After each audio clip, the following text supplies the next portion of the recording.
4 words that'll change your life. I do it anyways. Tired? I do it anyways. No support? I do it anyways. Scared shitless? I do it anyways. Afraid of failure? I do it anyways. Fear of rejection? I do it anyways. You don't build an amazing life or business or relationship by waiting for the perfect moment. You do it by showing up every day, regardless of how you feel.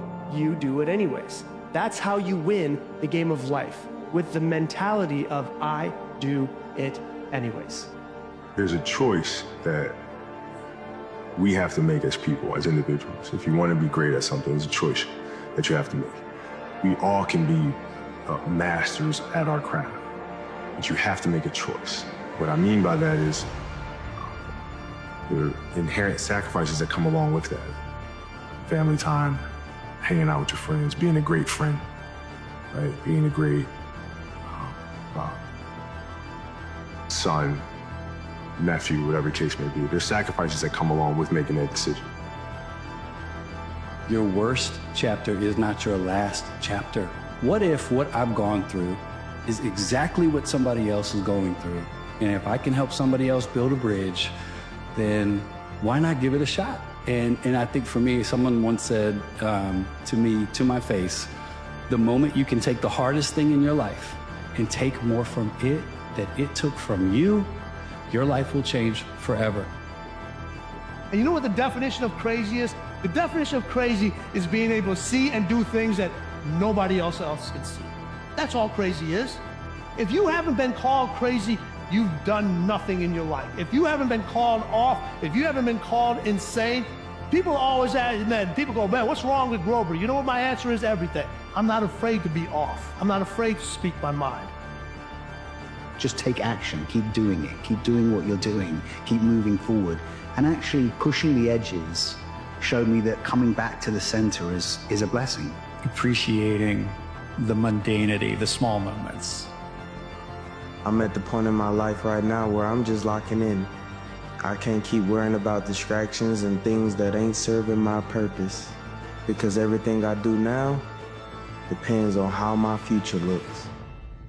So I'm locked in and I'm focused. The biggest business you won't have to manage is your life. You know what I'm saying? Outside of all your other businesses, the business of your life has to be managed first. You know what I'm saying?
What is it that my mind can't take off of it? What is it that keeps me up at night? What is it that stirs me up when I see it? What gets me emotionally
glorify the Lord. Before you even know what you're supposed to do, your steps are already lined up, but you got to get in line. You got to go after it. You got to want it. It will not just show up. It's got to be something that you pursue and that it means the world to you. It's got to be something that if it were for free, I would still do it. But because when you go after the thing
when you're sacrificing, when you're going for things, and how do you get to a space and place? It says not failure, but low aim is sin, right? It's all right to fail and seek of those dreams, goals, and aspirations, but when you be careful that you're reaching for the stars, that everybody you love don't get burned up by the heat, that's a totally different animal, right? When you're reaching for it, how can we look at it, self-assess, and look at it in such a way to where, all right, I got my goals, my dreams, and my aspirations,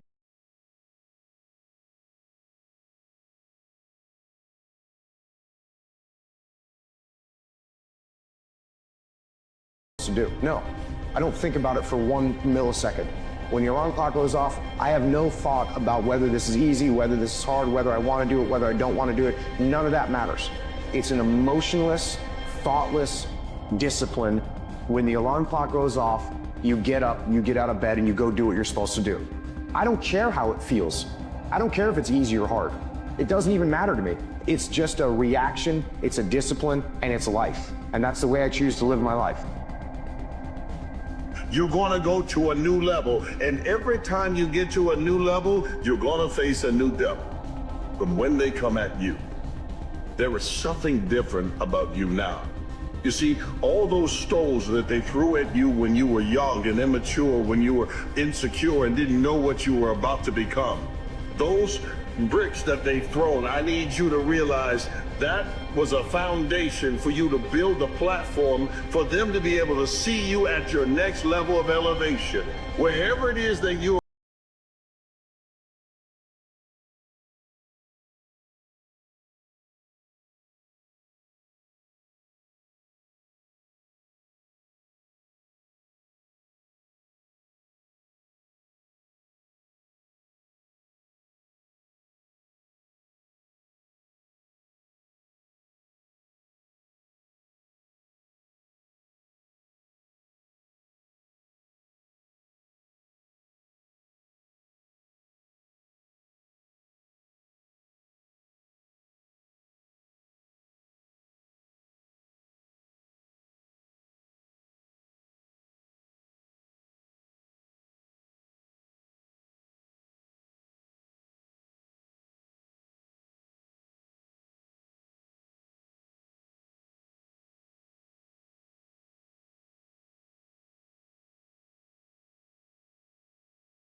I am no longer going to be watching any football, and I'm no longer going to have Netflix at all.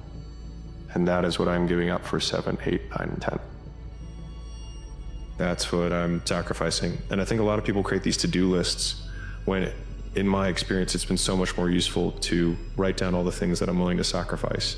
Because if you sacrifice everything, there's nothing left than to do the one thing that matters. Most of everyone who's listening to this who isn't achieving what they want is with their time. They think that they're spending all their time working, but you don't even know how to work. I'm being really real with you. Like, you think you know how to work, you don't know how to work. And I'll measure this by, like, what is your output? It's probably not as high as you think.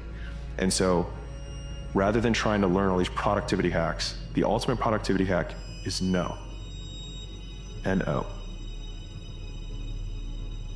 Where would you be if you observed and judged your own behavior the exact same way that you observe and judge other people's behavior? They watch people do things and they're like, why do they act that way? Why do they make those decisions? Do you ever stop to ask yourself those questions? What if you gave yourself the criticism that you so easily dish out to other people? You got no problem being the armchair quarterback of everyone else's day-to-day lives, but you don't stop to look yourself in the mirror. If you questioned your own behavior, your own thoughts, your own decisions, just like you do everyone else, I guarantee you're going to find a lot of problems that you're going to want to solve. Problems that if you solved them, you could change your whole life. And you're never going to figure any of that out if your eyes are on everyone else. You're going to spend your whole life focusing on problems that you can't solve. At a point, you just have to start doing it for a love of the game. I've said this many times before. Living a life of fulfillment and purpose is war. And to be more specific, spiritual war. But also, it doesn't mean it has to be this dreadful thing. Like, yeah, it can certainly be treacherous, there's no doubting that. But there's also kind of a beauty there. Something like a dance or a hauntingly beautiful poem. So like, yeah, it can be hard sometimes, but now such a statement seems so shallow. If you're listening to me right now and you can hear these words and you're somebody that struggles with self-doubt or imposter syndrome, I'm going to tell you something. The research about confidence is very clear that confidence isn't a feeling.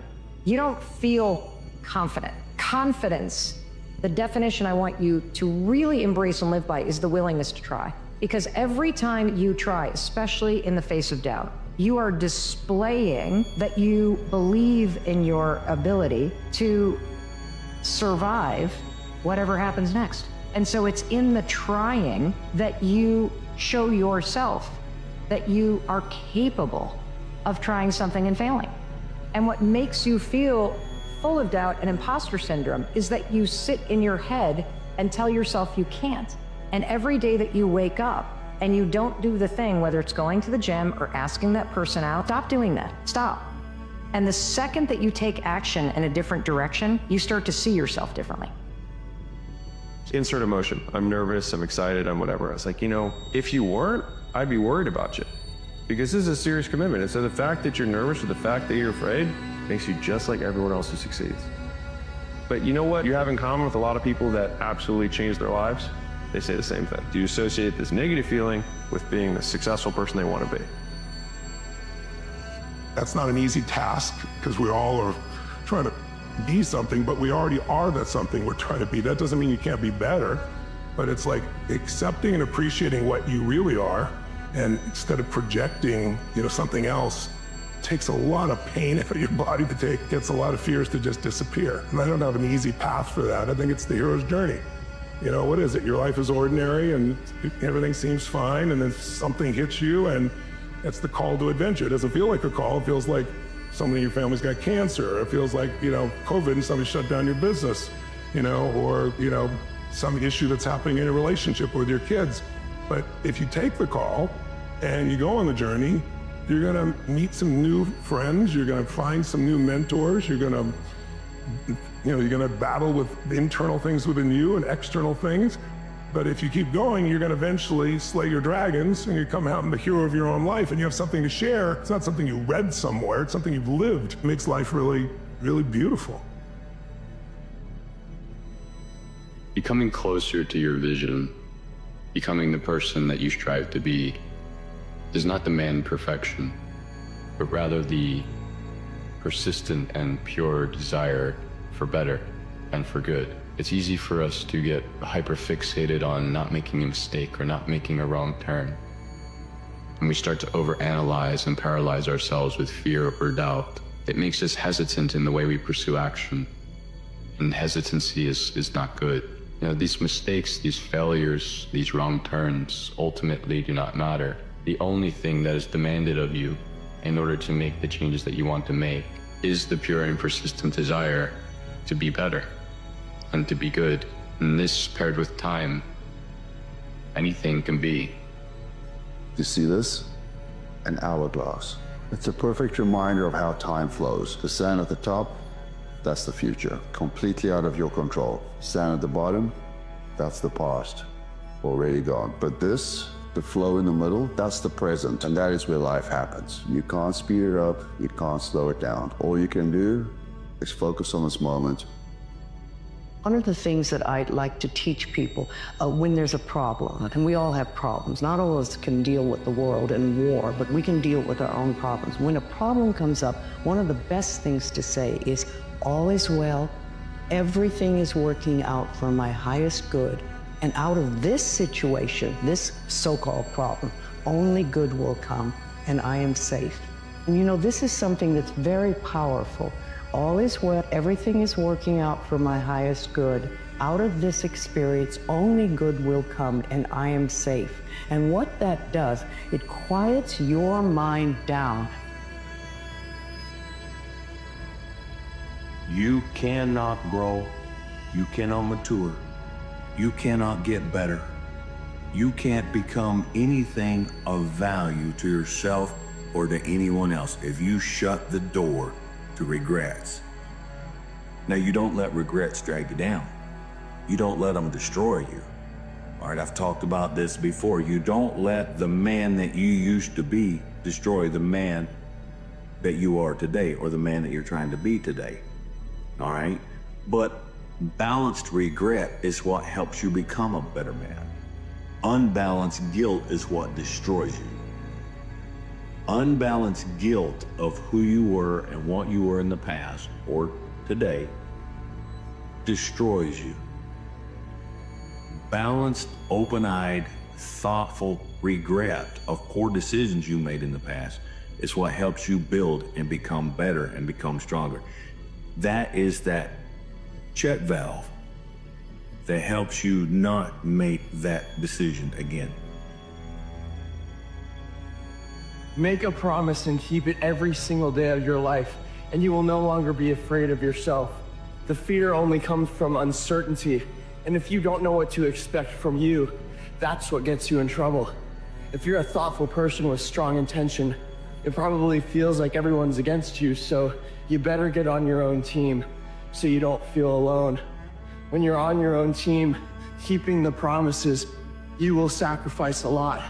But I will tell you from experience that the sacrifice is worth every single moment once you realize you don't have to bear the emptiness that consumes all too much of this world. What kind of permission do you need to do the thing that you and I both know you really want to do? The thing that not everyone is going to approve of, but you know you're meant to do? What kind of permission do you need to get up and get after it? Yes, there's some risk, mostly just a bruised ego, but you know what's a hell of a lot worse than that? Living with the regret of inaction. Knowing the thing that you need to do, the scary steps that you have to take to grow into the person that you know you want to be, and doing nothing. So if you need it, this is your permission slip. Go do what you need to do. It says life is not linear, it's cyclical. Accepting this allows us to flow with the process instead of resisting it, like we just said. Understand that life is cyclical. You are going to move in cycles as an individual, right? So don't get so emotionally attached to the seasons where everything feels good that you think that that's how your whole life should be forever. Because the moment it isn't that, you're gonna feel like everything's hitting the fan. Something's wrong, you're doing something wrong. You're gonna internalize that and identify with that. Just because you don't feel good doesn't mean you're doing something wrong.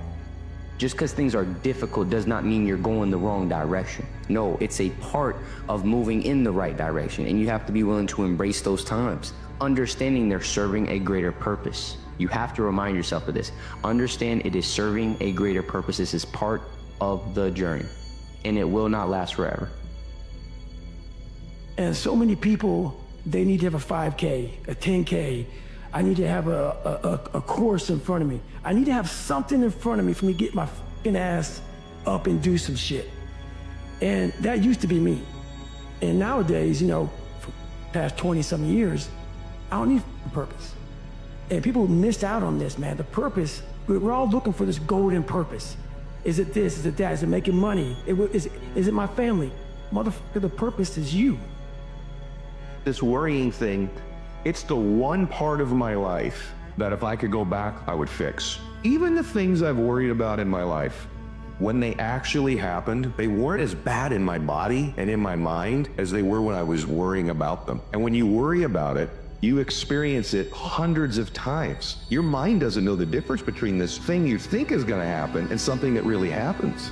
And so the turmoil you're putting your body through and the debilitating effect it's having on your current circumstances, I actually believe that this is one of the most debilitating things you can do for your physical health, not just your mental health. And when it happens, interrupt the pattern, go change your physiology, do something to change your state. It's taking everything from your life, taking your joy, your passion, your peace, your energy, your focus, your determination, your resourcefulness. So please stop. And I'm talking to me as much as I'm talking to you. Give yourself a gift of controlling that imagination of yours, that beautiful mind of yours. Sometimes it's not about the things you need to do that make us successful. It's the things we need to stop doing that hold us back.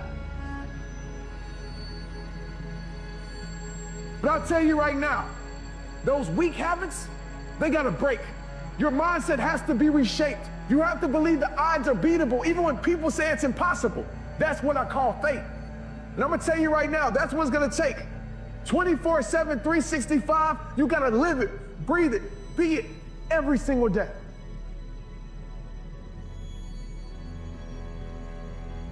You gotta conquer any challenge that gets in the way, and remember, it's more about what you do and less about what you say. So if your life couldn't say one word, what would your life speak? Would it still say you about that life? Would it still say you about conquering your struggle, creating new peaks? Would it still say you about getting the most out of your life? Every moment matters, especially when you realize over 150,000 people die every night. That's 55 million people a year.